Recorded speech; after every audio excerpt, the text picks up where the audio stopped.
Oke, jika tadi saya sudah membahas tentang instalasi pembuatan kolam untuk menanam padi hidroponik, ya.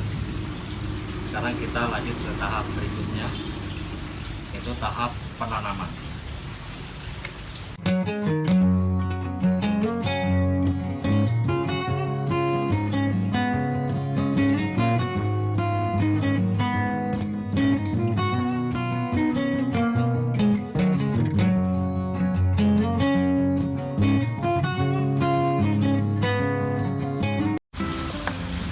Assalamualaikum warahmatullahi wabarakatuh. Selamat pagi untuk semuanya. Pagi hari ini cuaca sangat cerah sekali. Tepat di belakang saya ini adalah padi hidroponik.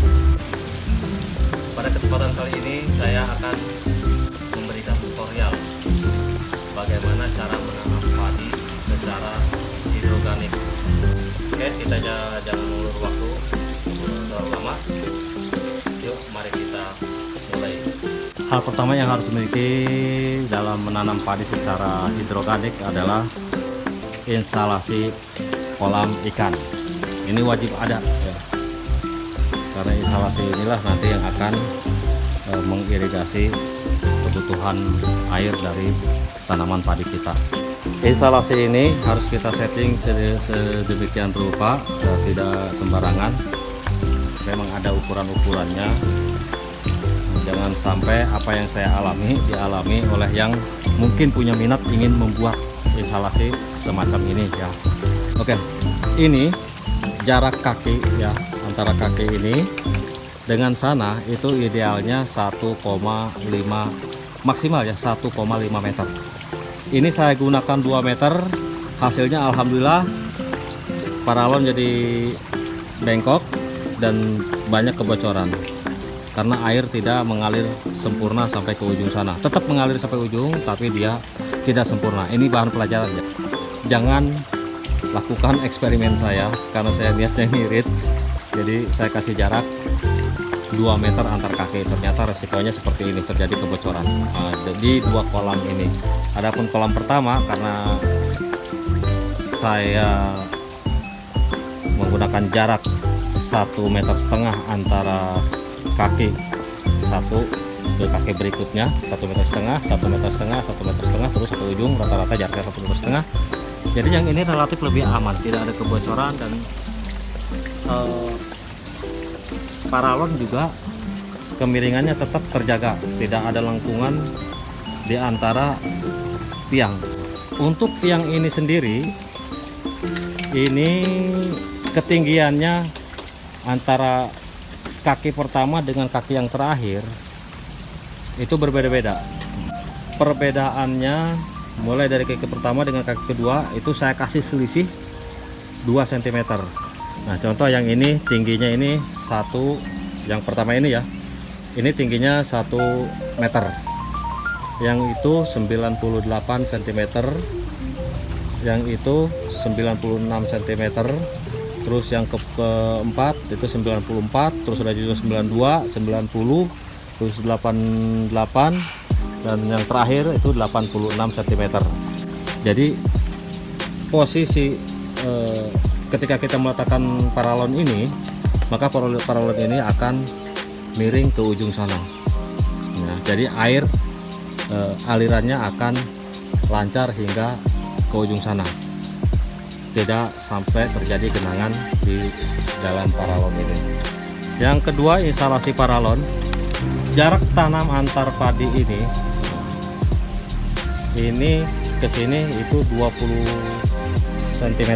Ini uji coba, ya, saya 20 cm untuk instalasi yang ini. Sementara yang ini jaraknya 25 cm. Nah, dan ternyata idealnya adalah 25 cm. Ini hanya uji coba aja. Tapi kondisi padi yang ini bukan karena jarak ini, dia pertumbuhannya kurang bagus, tapi karena terlalu dekat dengan tembok, ya, tembok pembatas, dia kena hembusan panas, jadinya hasilnya kurang maksimal. Tapi setelah saya akalin, temboknya saya tutup pakai paranet, dia kembali menjadi subur, karena sebelumnya dia sempat mau pada mati, bahkan ada yang mati. Nah, sampai akhirnya terselamatkan setelah saya bekerja. Terus selanjutnya jarak antar paralon ya, tidak boleh rapat. Di sini saya menggunakan jarak antara paralon ini tidak seragam. Kenapa tidak seragam? Nah, misalkan ini dari sini ke sini lebarnya 20 cm. Nah, yang dari paralon 2 ke 3 ini 35 cm. Terus dari 3 ke 4 itu kembali 20 cm lagi. Dari 4 ke 5 itu 35 cm. Ini 20 cm, ini 35, ini 20. Kenapa dibuat seperti ini? Tujuannya agar ikan-ikan yang di bawah tetap mendapatkan sinar matahari. Kalau semuanya disamakan 20 cm, cahaya matahari ke kolam itu akan kecil sekali. Ya, kasihan ke ikannya, nanti ikannya pada kembung karena air kolam terlalu dingin, terlalu rimbun. Maka pengaturan peletakan paralon pun harus diatur sedemikian rupa. Untuk sirkulasinya, sirkulasi air kolam ke tanaman padi hidroganik ini, di sini saya menggunakan mesin akuarium ya. Oke, saya matiin dulu ya listriknya. Saya perlihatkan dulu. Ini dia mesinnya. Mesin akuariumnya itu ini mesin akuarium ini kapasitasnya semburan air tingginya itu 1,5 meter. Harganya cukup murah ya, banyak di pasaran. Nah, mesin air ini harus kita kasih rumah atau tutup ya, untuk menghindari tersedotnya atau mainnya ikan lele. Kadang-kadang kalau masih pada kecil, ikan lele itu bukan hanya kecil aja, yang besar pun dia akan deket-deket. Nah, resikonya nanti akan kesedot mesin. Maka solusinya adalah mesinnya harus kita bungkus. Ini saya bungkus pakai holo baja ringan ya, untuk dudukannya pakai holo baja ringan rumahnya ya. Dan untuk penutupnya saya gunakan insect net. Kita masukin lagi. Fungsi mesin air atau pompa air akuarium tersebut fungsinya adalah untuk mendistribusikan air ke dalam paralon ini. Ini seperti itu ya. Kita buka lagi.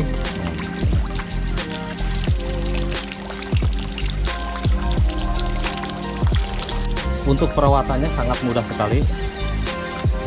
Kadang-kadang karena kolam ikan itu, apalagi lele ya, kalau lele biasanya banyak lumut biasanya, dan biasanya dalam 3 atau 4 hari di antara selang-selang ini namanya selang PE ya, banyak di online, biasanya kadang suka mampet. Nah, solusinya tinggal dicolok dengan lidi untuk menghilangkan mampet. Dan jangan lupa sesempatnya, sewaktu-waktu kita buka ini untuk membuang sedikit lumut ya. Nah, kalau udah nggak ada ya kita tutup lagi. Dan dia akan mengalir sampai ke ujung sana.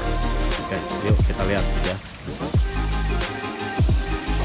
Di ujung sini kita kasih penampungan lagi, talang ya, semacam talang ya, atau talang air. Kita kembalikan ke kolam. Nah, jadi seperti ini sirkulasinya. Jadi hemat air. Selain itu, ikan-ikan yang ada di bawah sini dia sehat ya. Kalau kata orang yang pernah berkunjung di sini, tidak besar kepala.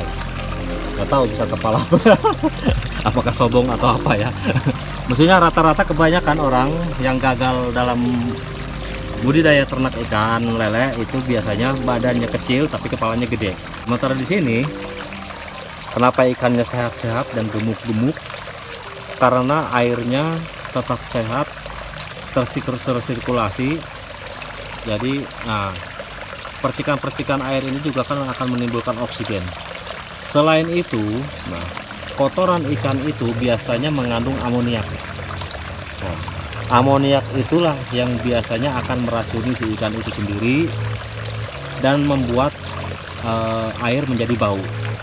Sementara karena air kolam ini digunakan untuk pengairan padi hidroganik, nah maka zat amoniak itu akan terhisap oleh tanaman padi kita dan dijadikan nutrisi oleh tanaman padi kita. Jadi padi kita sehat, ikan kita juga sehat, simbiosis mutualisme. Untuk bawahnya pun sama,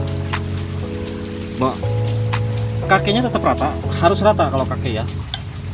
Jadi kalau kakinya miring nanti atasnya ikut ini. Nah, yang harus miring itu bagian dalamnya, dasar dari kolam ini kita buat miring. Jadi kebalikannya. Nah, kalau instalasi rangka bajanya ini ya dari sana miring ke sana untuk mengalirkan air, tapi dasar kolamnya atau tanah atau alas kolamnya ini harus kita buat miring ke ujung sana. Tujuannya agar kotoran ikan berkumpul di sana dan tersedot oleh mesin akuarium tadi. Seperti itu.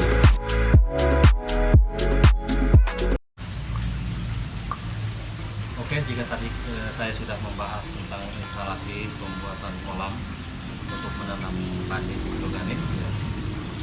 Sekarang kita lanjut ke tahap berikutnya, yaitu tahap penanaman. Untuk tahap penanaman ini ada beberapa hal yang harus kita persiapkan, yaitu diantaranya ini adalah kain flanel ya. Kain flanel ini fungsinya untuk sumbu yang akan menyerap air dan menyalurkan ke media tanah yang akan kita tanami padi nanti. Lalu ini adalah cup ya, atau gelas minuman ukuran teh poci ya ini ya. Pakai gelas aqua juga bisa. Tapi mengingat rata-rata jumlah anakan padi hidroganik itu di atas 40 anakan, saya sarankan menggunakan cup yang lebih besar. Karena cup yang lebih besar pun punya saya banyak yang hancur saking gemuknya jumlah anakan dari padi hidroganik. Cup ini harus kita lobangi ya. Ya, kita bisa melobanginya dengan sordel atau besi yang sudah kita tajamkan lalu kita panaskan. Jadi kita kasih lubang di pinggirannya dan juga di bagian bawahnya. Kita kasih lubang secukupnya. Itu untuk sirkulasi udara ya, dan oksigen untuk pernapasan akar. Dan di bagian sampingnya kita sobek, kasih sobekan. Ini tujuannya untuk memasukkan kain flanel ini ke dalam cup ini seperti ini ya. Kita coba masukkan. Jadi kain flanelnya ini kita masukkan ke dalam cup ya, seperti ini. Boleh mau rata begini, boleh mau begini. Yang penting bagian bawah ini harus menyentuh ke aliran air di dalam paralon. Itu lebih bagus lagi kalau cup ini bisa menyentuh dasar. Nah, karena paralon itu butuhnya tembur. Jadi kita membutuhkan bantuan ini untuk meresap air yang dialirkan melalui paralon. Selanjutnya yang kita perlukan adalah media tanam. Media tanam ini terdiri dari campuran tanah, pupuk kandang, dan sedikit kompos. Jadi 3 macam. Nah, lebih bagus lagi kalau kita menggunakan arang sekam. Cukup sedikit aja, misalkan arang sekamnya cukup 25%. Nah, 75%-nya komposisi atau campuran dari tanah, kompos, dan pupuk kandang itu. Ini kita masukkan ke dalam cup kalau sudah ada media tanamnya. Kebetulan di sini saya sudah ada yang sudah terisi media tanam. Kalau sudah seperti ini, tinggal kita kasih kita lubangi ya, dikit aja, jangan terlalu dalam. Nah, selanjutnya di sini saya ada gabah, ya. Gabah. ini tinggal kita masukin minimal 2 biji ya, paling sedikit 2 biji untuk menghindari kegagalan salah satu. Itu minimal 2 ya. Kalau kita hanya satu dan satu itu gagal, artinya dia tidak semprot atau tidak berkecambah ya, maka kita harus ulangi lagi, isi lagi. Tapi untuk menjaga semua itu lebih baik kita kasih 2 minimal atau maksimal 3 ya. Pengalaman saya mengisi 4 mengakibatkan kap hancur karena saking banyaknya jumlah anakan yang waktu itu saya hitung hampir mencapai 60 anakan. Itu saya isi 4 gabah. Nah, gabah tadi langsung saja ya kita masukkan ke dalam media tanah. Kalau gabah sudah dimasukkan ke media tanah, tugas selanjutnya adalah memasukkan kap ini ke instalasi yang sudah kita persiapkan. Oke, karena instalasinya sudah penuh terisi oleh tanaman padi. Nah, kebetulan di sini ada 3 biji yang masih kosong ya. Ini hanya sebagai percontohan saja. Nah, tinggal kita masukkan ke dalam lubang ini. Seperti itu. Selesai.